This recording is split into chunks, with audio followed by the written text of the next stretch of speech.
Vice admiral صاحب آپ کی طرف آ رہا ہوں, ہمیں ذرا ایجوکیٹ کریں کہ what exactly is happening in the waters.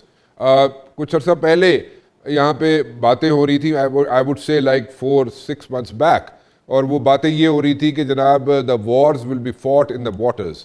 اور اس وقت ہم ذرا تھوڑا سا ایک شش و پنج میں پڑ جاتے تھے, ہم کہتے تھے یار کیسے, how will this happen, but now we see this thing happening.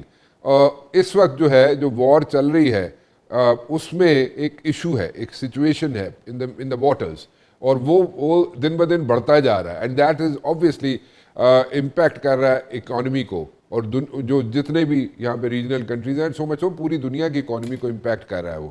سو آپ سمجھتے ہیں کہ یہ ان دا ڈیز ٹو کم کسی جگہ پہ کسی کارنر پہ کوئی تھوڑا سا بریدنگ سپیس ملے گا کسی نہ کسی ریجن کو یا کسی کنٹری کو, یا it will continue like this? جی رانا صاحب, thank you very much for having me on your show. Actually جو آپ کا سوال ہے وہ بڑا انٹرسٹنگ ہے. دیکھیں جو وارنگ پارٹیز ہیں, Israel U S A versus Iran, یہ جغرافیکلی کنٹیگوس نہیں ہے. تو اس لیے اگر اس نے اپنی ملٹری کیپیبلٹی کو ایران کے خلاف استعمال کرنا ہے تو اس کے پاس 2-3 اس کے طریقہ کار ہو سکتے ہیں. ایک, جیسے اس نے گلف اسٹیٹس کے اندر اراؤنڈ ایران اپنے بیسز بنائے ہوئے تھے, اور دوسرے نمبر پہ اس کے پاس ایک میڈیم ہے جو سی کا ہے. تو ان دونوں کو اس نے استعمال کرنا تھا, اور جو اس نے کیا بھی وار کے انیشل اسٹیجز میں. اور میرا خیال ہے کہ جس طریقے سے ایران نے رسپونڈ کیا ٹو انیشل اٹیک, اس پہ اس نے کوشش یہ کی کہ اس کے اس کی رینج کے اندر جو امریکن بیسز تھے ان کو نیوٹرلائز کیا جائے, جس میں I think Iran has been largely successful. اس کے علاوہ جو اس کے پاس میڈیم ہے وہ سی اور ایئر کا ہے, اور ایئر میں کیونکہ پرماننٹ پریزنس نہیں ہو سکتی, جبکہ سی کے میڈیم کو یوز کرتے ہوئے وہ ایک پریزنس کو وہاں پہ سسٹین کر سکتا ہے. تو میرا خیال ہے کہ یہ بات کہ next war will be fought at sea, یہ کافی حد تک درست ہے. اگر آپ نے اپنی فورس پروجیکشن کرنی ہے اکراس دی کانٹیننٹس, تو اس میں آپ کو صرف سمندر ہی ایسا میڈیم ہے جو کہ آپ کو یہ فراہم کرتا ہے. آپ کا دوسرا سوال یہ تھا کہ کیا یہ کنٹینیو رہے گا یا نہیں رہے گا, یا بریدنگ اسپیس ملے گا. میرے خیال میں for this we need to understand the Iranian culture. Iran is a civilisation country, اور اس کے اندر ہیرارکیز ہیں, ایک لیئرڈ ہیرارکیز ہیں, اور وہ دونوں فنکشنل ہیں as we speak. Initial attack کے دوران یہ سوچا گیا تھا کہ شاید جب وہ ان کی ریلیجس لیڈرشپ کو ریموو کر دیں گے تو شاید اس میں لا اینڈ آرڈر سچویشن پیدا ہو جائے گی اور لوگ سڑکوں پہ نکل آئیں گے اس رجیم کے خلاف. لیکن اس کا جو رزلٹ ہے وہ اس کے اپوزٹ ہوا. میں سمجھتا ہوں کہ جو نہ صرف یہ کہ جب آیت اللہ خامنہئی صاحب کو شہید کیا گیا, تو اس میں نہ صرف یہ کہ جو آلریڈی اس رجیم کے فیور میں تھے وہ لوگ سڑکوں پہ نکل آئے اس کے فیور میں کہ کیوں اس کو کیا گیا, شہید کیا گیا, بلکہ جو میں سمجھتا ہوں جو فرنج ایلیمنٹس تھے وہ بھی آؤٹ آف دیئر رسپیکٹ وہ بھی ان کے ساتھ مل گئے. تو سارٹ آف جیلنگ ہوگی ان تمام لوگوں کی ان فیور آف علی خامنہئی صاحب اور against U S and Israel. تو یہ تو ان کا جو اسٹریٹجی تھی یا جو ان کی وار گیمنگ انہوں نے کی تھی, آئی تھنک وہ انہوں نے صحیح طرح ریڈ نہیں کی, اور جو ایرانی کلچر ہے اس کو صحیح ریڈ نہیں کیا. ایران کی history goes back to 5000 years unbroken.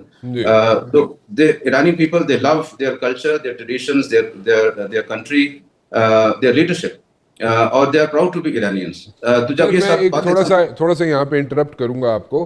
دیکھیں اگر یہ ساری چیزیں جو آپ جیسے کہہ رہے ہیں, if they are true, I don't know, Naila بی بی سرو کرتی رہی ہیں وہاں پہ اور بڑا کلوزلی واچ کرتے رہے, منصور صاحب بھی ساری سچویشن کو, انڈیا میں افغانستان میں وہ بھی سرو کرتے رہے ہیں. بٹ مائی پوائنٹ از کہ دیکھیں جس ملک میں, یعنی کہ ایران کی میں بات کر رہا ہوں, جس ملک میں اکانومی کی سچویشن یہ ہو کہ جناب وہاں پہ برے حالات ہو اکانومی کی, جہاں پہ بات کی جائے, اور لوگوں کا جو اسٹینڈرڈ آف لیونگ ہے وہ اتنا اس پہ امپیکٹ ہوا ہو پچھلے 4 دہائیوں سے, مطلب 40 سال سے وہاں پہ ایشوز ہیں, سینکشنز ہیں.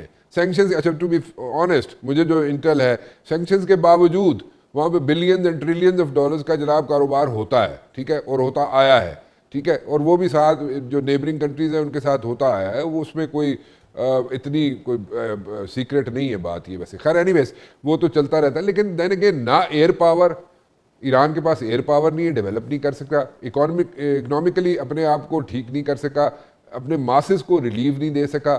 سو یہ ساری چیزیں اگر ذہن میں رکھی جائیں, ساری چیزیں دیکھی جائیں, اس کو انالائز کیا جائے, تو پھر کہاں سے لوگ باہر نکل آئے, اور وہ ان کے لیے نکل آئے جناب جو لوگ وہاں پہ پچھلے 40 سال سے حکمرانی کرتے رہے ہیں. مجھے یہ بات سمجھ نہیں آ رہی. میں نالا بی بی سے پوچھنا چاہوں گا, منصور صاحب سے بھی, آپ مجھے اگر تھوڑا سا اس میں انپٹ دے دیں اپنی.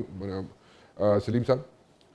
جی تھینک یو ویری مچ. اصل میں ایران کا کلچر جو ہے, ایک تو ہم ایران کو دیکھتے ہیں یورپین لینس سے یا امریکن لینس سے, اور دوسرا جن لوگوں نے وہاں پہ سرو کیا ہے وہ ہمیں بہتر بتا سکتے ہیں. میں نے بھی 1-2 دفعہ وزٹ کیا ہے.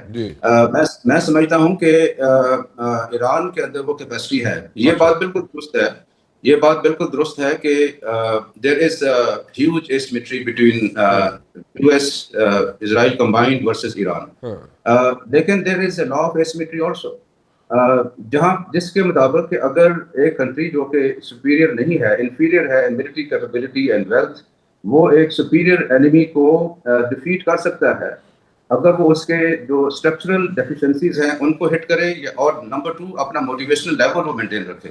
اگر یہ دونوں چیزیں ایران کر لے تو میرا خیال ہے کہ ایک جو لا آف asymmetry ہے وہ یہاں پہ بھی اپلیکیبل ہو سکتا ہے. Iran has been able to maintain that motivational level, اور اس کے پاس وہ انفارمیشن ہے جس کی وجہ سے اس نے ان کے تمام وہ جو یہاں پہ بیسز تھے ان کو انہوں نے ٹارگٹ کیا اور ان کو unavailable کر دیا for the US. I think this has gone very well for Iran. اور اس میں as I see it, I may be wrong, جن لوگوں نے وہاں پہ زیادہ لمبے عرصے کے لیے سرو کیا وہ بہتر بتا سکتے ہیں کہ وہاں پہ جو ڈیولپمنٹ ہے وہ اتنی کم بھی نہیں ہے جتنی کہ ہم ویسٹرن لینڈ سے جب اس کو دیکھتے ہیں تو ہمیں نظر آتی ہے. وہاں پہ انہوں نے ٹیکنالوجی میں بھی کافی اچیومنٹس ان کی ہیں اور انفراسٹرکچر ڈیولپمنٹ میں بھی ہیں.